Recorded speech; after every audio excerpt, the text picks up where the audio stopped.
They went across the lake to the region of the Gerasenes. When Jesus got out of the boat, a man with an impure spirit came from the tombs to meet him. This man lived in the tombs, and no one could bind him anymore, not even with a chain, for he had often been chained hand and foot. But he tore the chains apart and broke the irons on his feet. No one was strong enough to subdue him. Night and day among the tombs and in the hills, he would cry out and cut himself with stones. When he saw Jesus from a distance, he ran and fell on his knees in front of him. He shouted at the top of his voice, "What do you want with me, Jesus, Son of the Most High God? In God's name, don't torture me." For Jesus had said to him, "Come out of this man, you impure spirit." Then Jesus asked him, "What is your name?" "My name is Legion," he replied, "for we are many." And he begged Jesus again and again not to send them out of the area. A large herd of pigs was feeding on the nearby hillside. The demons begged Jesus, "Send us among the pigs.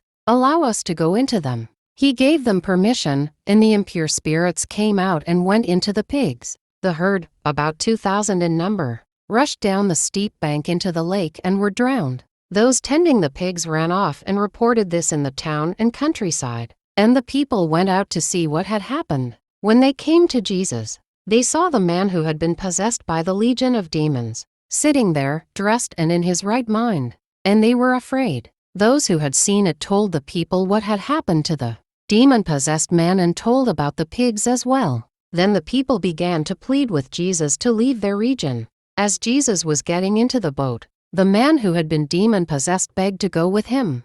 Jesus did not let him, but said, "Go home to your own people and tell them how much the Lord has done for you, and how he has had mercy on you." So the man went away and began to tell in the Decapolis how much Jesus had done for him, and all the people were amazed. When Jesus had again crossed over by boat to the other side of the lake, a large crowd gathered around him while he was by the lake. Then one of the synagogue leaders, named Jairus, came, and when he saw Jesus, he fell at his feet. He pleaded earnestly with him, "My little daughter is dying. Please come and put your hands on her so that she will be healed and live." So Jesus went with him. A large crowd followed and pressed around him, and a woman was there who had been subject to bleeding for 12 years. She had suffered a great deal under the care of many doctors and had spent all she had. Yet instead of getting better, she grew worse. When she heard about Jesus, she came up behind him in the crowd and touched his cloak, because she thought, "If I just touch his clothes, I will be healed." Immediately her bleeding stopped, and she felt in her body that she was freed from her suffering.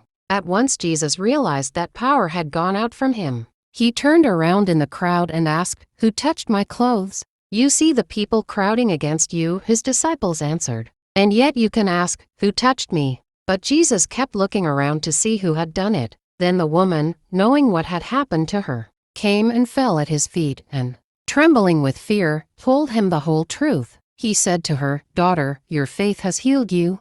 Go in peace and be freed from your suffering." While Jesus was still speaking, some people came from the house of Jairus, the synagogue leader. "Your daughter is dead," they said. "Why bother the teacher anymore?" Overhearing what they said, Jesus told him, "Don't be afraid. Just believe." He did not let anyone follow him except Peter, James, and John, the brother of James. When they came to the home of the synagogue leader, Jesus saw a commotion, with people crying and wailing loudly. He went in and said to them, "Why all this commotion and wailing? The child is not dead but asleep." But they laughed at him.